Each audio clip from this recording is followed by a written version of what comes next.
नमस्कार दोस्तों, स्वागत है आपका आपके चैनल लर्न एंड ग्रो में। आज लेकर आए हैं हम कॉलन क्लासिफिकेशन का एक और सॉल्व एग्जांपल। हम स्टेप बाय स्टेप देखेंगे। ये जो वीडियोस हैं ये हम सीक्वेंस में भी डालते हैं आपके लिए कॉलन क्लासिफिकेशन के सॉल्व एग्जांपल। ज़्यादा से ज़्यादा आप जो प्रश्न हैं उनको सॉल्व करने के लिए प्रैक्टिस करते रहिए। आपके एग्जाम्स पॉइंट ऑफ व्यू या फिर असाइनमेंट बना रहे हो तो भी आपको इसमें मदद मिलेगी। तो एक क्विक रिवीजन करते हैं। कॉलन क्लासिफिकेशन जो है ये स्कीम डिवाइस किया था doctor S R Ranganathan ji ने।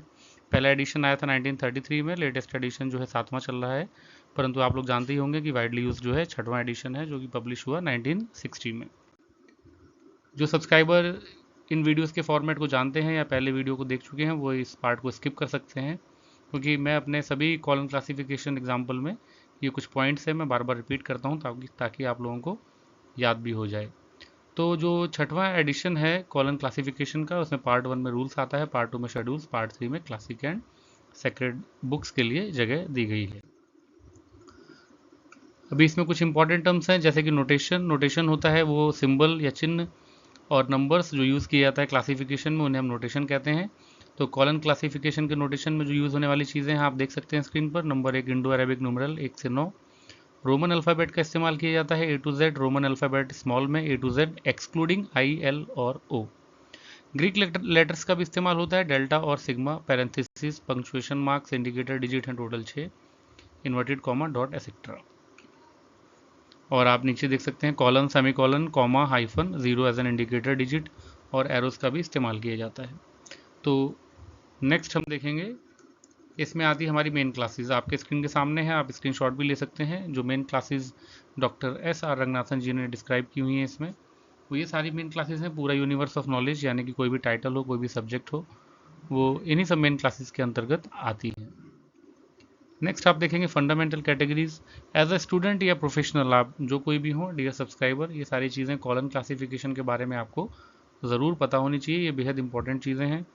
फंडामेंटल कैटेगरीज होती हैं जो भी टाइटल या सब्जेक्ट होता है उनको कितने टुकड़ों में बांटा जा सकता है। PM, EST, personality, matter, energy, space, time. इनके इंडिकेटर डिजिट्स हैं, कॉमा, सेमीकॉलन, कॉलन, डॉट और इन्वर्टेड कॉमा। इनके सिंबल जो यूज़ किए जाते हैं वो पीएम, ईएसटी के फॉर्म में किए जाते हैं। अब आपके सामने स्क्रीन पर है फंडामेंटल कैटेगरीज पीएमईएसटी। आप देख सकते हैं इस टेबल में 1 से लेकर 5 तक।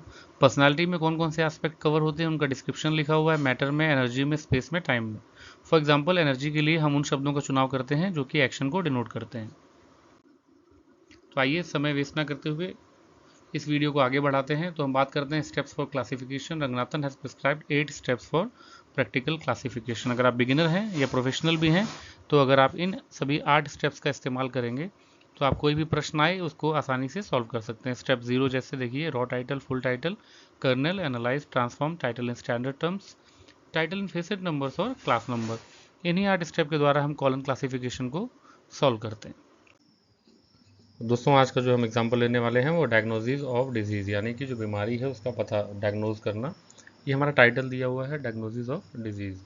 इसमें हम देखेंगे स्टेप 0 जो कि रॉ टाइटल है, उसमें रहता है title given on the title page of the book, यानी जो भी टाइटल पेज दिया है वही हमारा स्टेप 0 है, हम उसको वैसे ही लिख लेंगे। तो डायग्नोसिस ऑफ डिजीज़ हमने लिख लिया। बढ़ते हैं नेक्स्ट स्टेप की तरफ। नेक्स्ट स्टेप 1 है full title which expresses the subject content of the book, यानी कि टाइटल से जो भी सब्जेक्ट उभर कर आ रहा है उसके बारे में हम बात करते हैं, उसको लिखते हैं।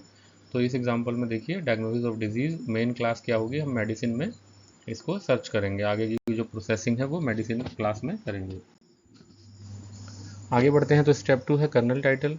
Remove all the auxiliary terms, preposition, conjunctions and articles, ये सारी चीज़ें हटा देनी है। कर्नल होता है द सेंट्रल और most important part of something.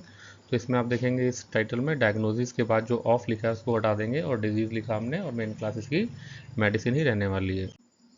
दोस्तों नेक्स्ट स्टेप है इसका एनालाइज टाइटल। एनालाइज टाइटल में देखेंगे find out the fundamental categories of the kernel title, यानी कि जो टाइटल अब बच गया है उसको हमें एनालाइज करना है और फंडामेंटल कैटेगरीज को छांटना है इसमें से। तो आप देखेंगे डायग्नोसिस के आगे 2E, डिजीज़ के आगे ई, मेन क्लास हमारा एल। ये हमें कहाँ से मिला, ये आपको फर्दर स्लाइड्स में क्लियर हो जाएगा। मेन क्लास तो सभी को पता ही है कि मेडिसिन के लिए एल है, जो कि आपको स्टार्टिंग ऑफ द स्लाइड्स में आप मेन क्लास में जाकर देख सकते हैं। अब बात रह गई है डायग्नोसिस के लिए 2E और डिजीज़ के लिए हमने ई कैसे फाइंड आउट किया। इसको जानने के लिए हम जाएंगे अभी जो इसका रूल्स वाला पेज है उसमें आप देखेंगे chapter L, chapter L for medicine. और इसी में आप देख पाएंगे कि जो फेसेट दिए हुए हैं मेडिसिन के, जो फेसेट हैं जैसे PE2P 2E3P ये सब लिखा हुआ है, उसके आगे टर्म्स लिखे हैं। तो आप देखेंगे पी के आगे ऑर्गन लिखा है, तो इसमें मेडिसिन में किसी ऑर्गन की बात नहीं हुई है हमारे टाइटल में। हमारे टाइटल में बात हुई है प्रॉब्लम। प्रॉब्लम यहाँ पे क्या है? डिजीज़। तो डिजीज़ किस फेसेट में आएगा? ई। ये हमें रूल से ही पता लग जाता है।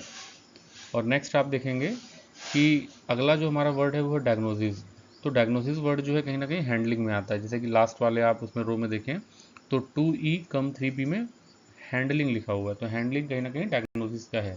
तो एक तो तरीका ये हो गया कि आप रूल में जाके अपने शब्दों को चुनकर और जिसमें वो टर्म्स में फिट बैठ रहे हैं उसके हिसाब से हम लोग फेसेट को डिस्क्राइब कर लेते हैं कि हमारा जो टाइटल का जो वर्ड है ये इस फेसेट में आएगा।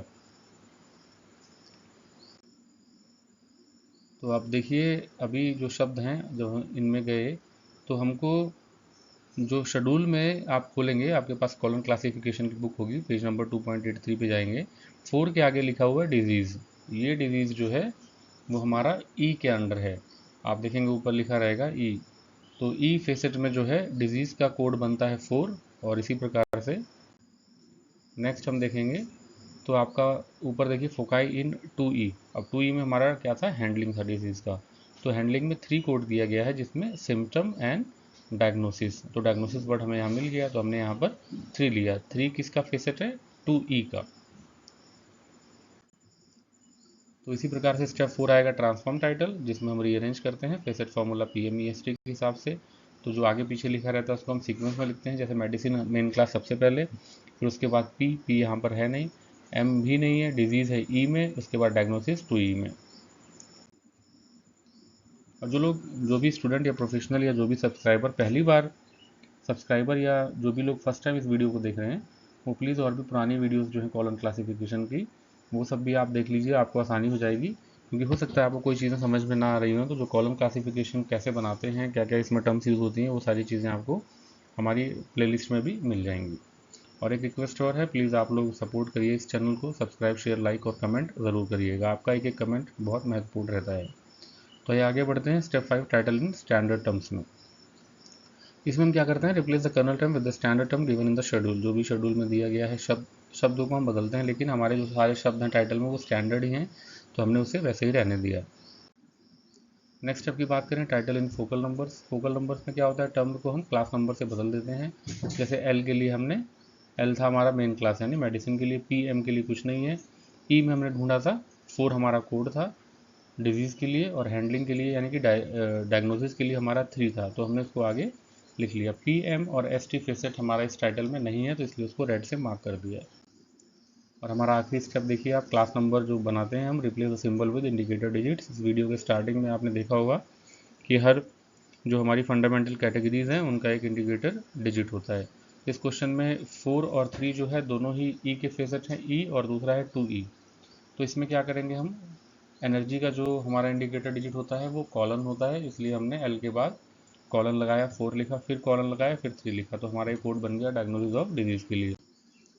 तो आइए आगे बढ़ते हैं। इसमें आपके लिए प्रैक्टिस क्वेश्चंस हैं कुछ, जिसमें गायनेकोलॉजी और दूसरा है आयुर्वेदिक क्योर। इन दोनों का आंसर आप लोग फाइंड आउट करिए और कमेंट ज़रूर करिएगा। Thanks for watching. Next video coming soon. Please subscribe share like and comment.